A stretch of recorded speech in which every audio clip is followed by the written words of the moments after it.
Olá, boa noite, bem-vindo ao nosso encontro de quarta-feiras para a nossa noite de estudo bíblico. No domingo nós temos o culto tradicional e na quarta-feira nosso estudo bíblico. Este mês estamos apresentando uma série de estudos bíblicos sobre a missão de Jesus, a missão nos evangelhos. Semana passada falamos do evangelho de Mateus e hoje vamos falar da missão no evangelho de Marcos. Este mês é o mês da missão em todas as igrejas evangélicas e reformadas do Brasil. E nós aqui de São Paulo, da IR de São Paulo, estamos estudando a missão dos evangelhos. Só lembrando que você também pode inscrever-se no nosso canal, no YouTube, da Igreja Evangélica Reformada. Também temos a nossa conta no Instagram e nossa página no Facebook. Bom, o evangelho, nós aprendemos que só existe um evangelho, que é o evangelho do Senhor Jesus Cristo. O evangelho de Jesus, segundo Mateus, segundo Marcos, Lucas e João.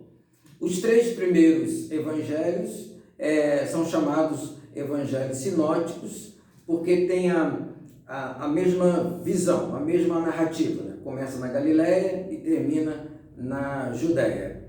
E o evangelho de João tem outra maneira de narrar o ministério de Jesus, né? Jesus sai da Galileia, vai na Judéia, volta de novo na Galileia. Então, assim, eles têm essas diferenças. O evangelho de Marcos não é muito diferente dos outros, né?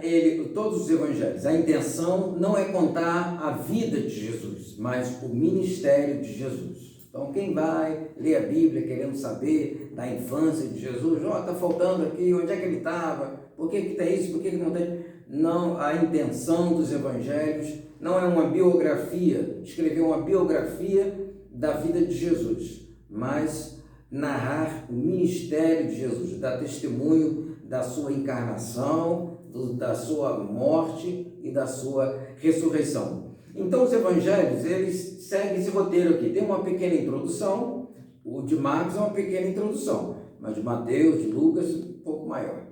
Fala sobre o batismo, o ministério, que termina com a sua morte e a sua ressurreição. E ao final está lá a grande comissão. Depois de ressuscitado, Jesus aparece para os seus discípulos, reúne com os seus discípulos e dá autoridade e lhes dá a ordem de pregar, de anunciar o evangelho. Nós vimos na semana passada que o evangelho de Mateus, a ênfase está no discipulado, em fazer discípulos. E agora, no evangelho de Marcos, a grande comissão tem outra ênfase.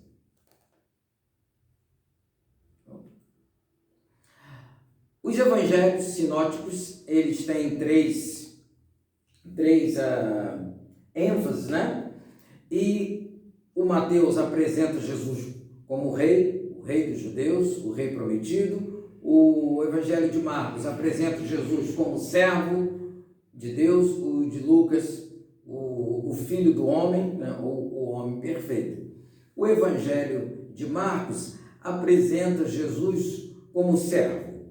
E ele está escrevendo para uma comunidade latina, para os romanos, um grupo de romanos, para uma igreja num contexto latino. Então foram os primeiros destinatários dos escritos desse evangelho. O evangelho é para toda a igreja, depois eles foram compartilhando os escritos, mas os primeiros destinatários foi uma comunidade latina.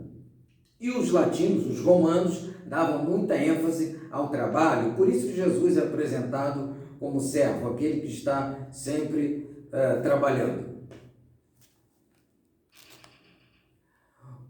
O evangelho de Marcos, Jesus é o servo de Deus. O servo, vamos colocar assim, o servo com letra maiúscula, é o servo de Deus. E o servo é diferente do rei. O evangelho de Mateus mostra a genealogia. O rei precisa provar, justificar a a sua descendência real, a sua realeza. O servo, coitado, o servo não precisa de genealogia, ele só precisa ter força para trabalhar.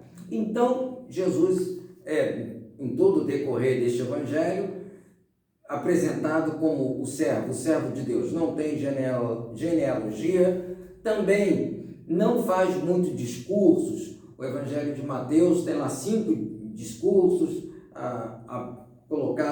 estruturado daquela maneira, para lembrar um pouco de Moisés, lembrar dos 5 primeiros os livros da lei, mas o evangelho de Marcos não tem essa preocupação. O evangelho de Marcos apresenta Jesus como um servo, e um servo que trabalha o tempo todo, ele serve o tempo todo. A palavra-chave do evangelho tem 3 palavras, mas acho que mais aparecem, logo, imediatamente e diretamente. Então, durante a leitura do evangelho de Marcos, você vai encontrar, e Jesus imediatamente seguiu e logo foi para o lado de tal lugar assim. Jesus diretamente falou e fez. Então é um evangelho que Jesus está sempre fazendo alguma coisa, está sempre em atividade, porque ele é o servo fiel e o servo perfeito de Deus. Jesus é o servo, não é qualquer servo não. Jesus é o servo sofredor, aquele servo que os profetas anunciaram, o servo que os livros da lei, os livros históricos, os salmos, os profetas anunciavam a vinda do Messias. E eu quero ler aqui o evangelho no profeta Isaías, capítulo 49, só o versículo 4 e o 6, não é? Desculpa, versículos 5 e 6. Mas agora, diz o Senhor, que me formou desde o ventre para ser seu servo, para que torne a trazer Jacó e para reunir Israel a ele, porque eu sou glorificado perante o Senhor, e o meu Deus é a minha força.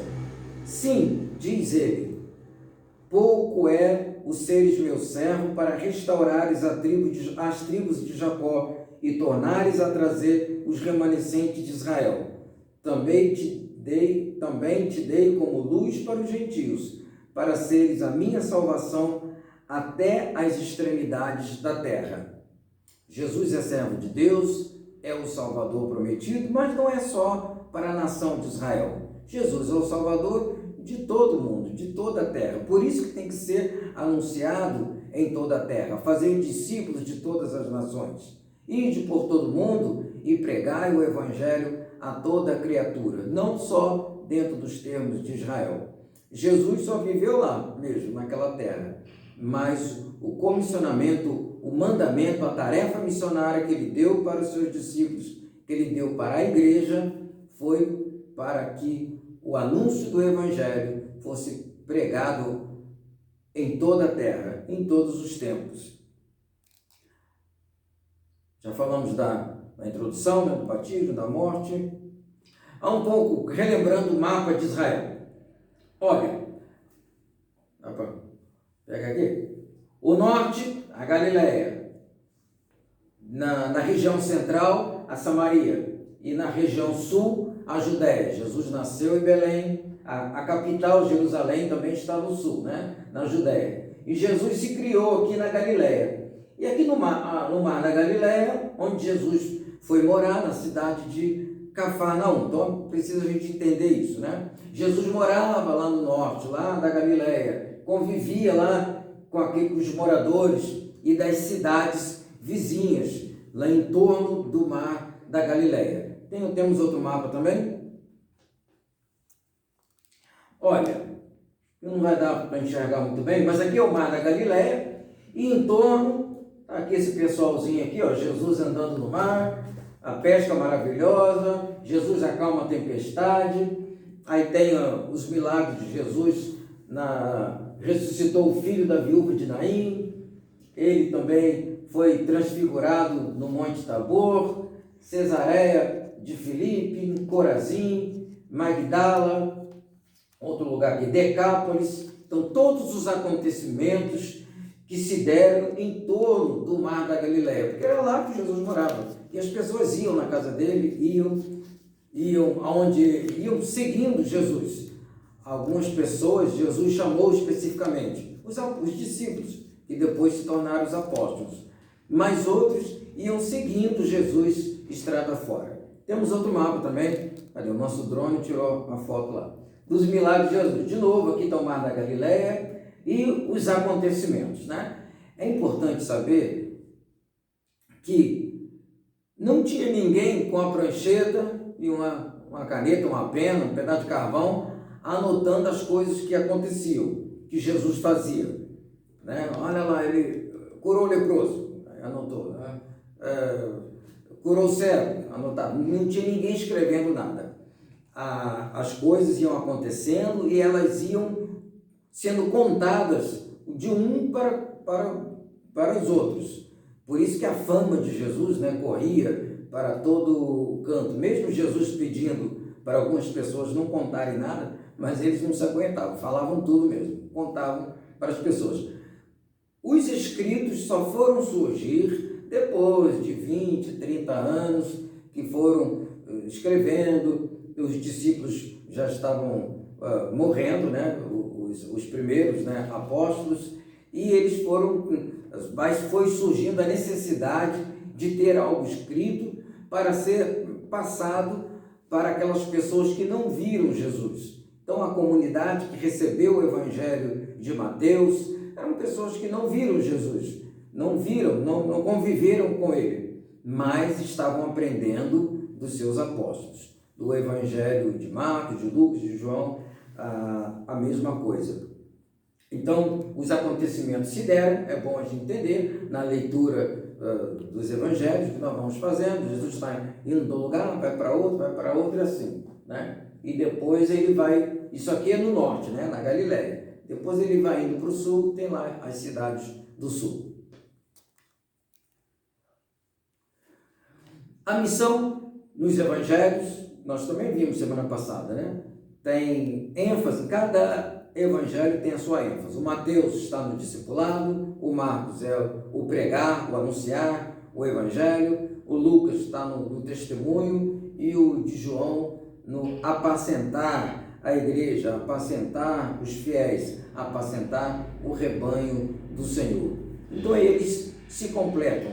Em todos eles, a igreja, os discípulos, os apóstolos devem se preocupar em transmitir, em anunciar quem é Jesus, pregar quem é Jesus. Jesus é o Salvador, né? É o prometido, aquele que estava escrito na lei, nos salmos e nos profetas. A missão apresentada, Jesus apresentado pelo Evangelho de Marcos, apresentando Jesus como servo, porque Jesus é rei, mas é um rei que serve.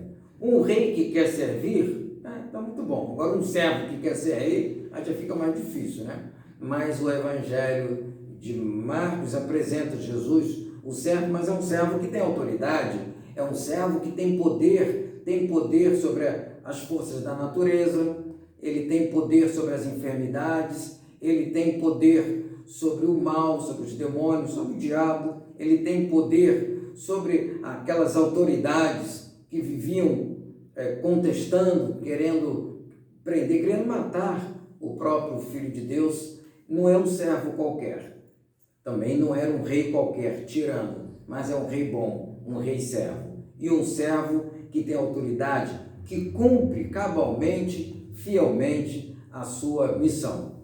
E eu quero encerrar com essa palavra que no último capítulo, né, no versículo 15, é o versículo chave, né? Ide por todo mundo e pregai o evangelho a toda criatura. E no versículo 20, cadê? Diz assim, eu vou ler o 19 e o 20. De fato, o Senhor Jesus, depois de lhes ter falado, foi recebido no céu e assentou-se à destra de Deus. E eles, tendo partido, pregar em toda parte. Cumpriram o mandamento, né? Ide por todo mundo, pregar em toda parte, cooperando com eles o Senhor e confirmando a palavra por meio de sinais que se seguiam. Interessante essa palavra, cooperando com eles o Senhor. Jesus está cooperando com seus discípulos e os discípulos também estão cumprindo a sua missão. Isso quer dizer que os discípulos, a igreja, os cristãos, os fiéis, não estão sozinhos neste mundo, não estão cumprindo a sua missão da sua maneira, como cada um acha que deve ser, porque o discipulado, né, complementa a tarefa da pregação. Quem prega, quem anuncia, é quem conhece Jesus, quem se tornou discípulo de Jesus, quem aceitou Jesus como Senhor e Salvador da sua vida. Esse tem a incumbência, a tarefa de anunciar o Evangelho, e sabendo que o Evangelho não é dele, o Evangelho é de Jesus. Os discípulos, os alunos, os aprendizes, não são dos apóstolos, são de Jesus. Por isso que Jesus está, aqui está escrito, né? Jesus está cooperando com eles, ou seja, o Senhor da missão, o Senhor da igreja está junto com seus discípulos no cumprimento desta tarefa. A tarefa é dele, a missão é dele e a igreja é dele. Deus nos abençoe, boa semana para você. Medite durante os outros dias dessa semana, se puder, leia todo o livro de Marcos. É um livro pequeno, só tem 16 capítulos, né? Leia 3 vezes e seja edificado. Deus abençoe e até a próxima semana.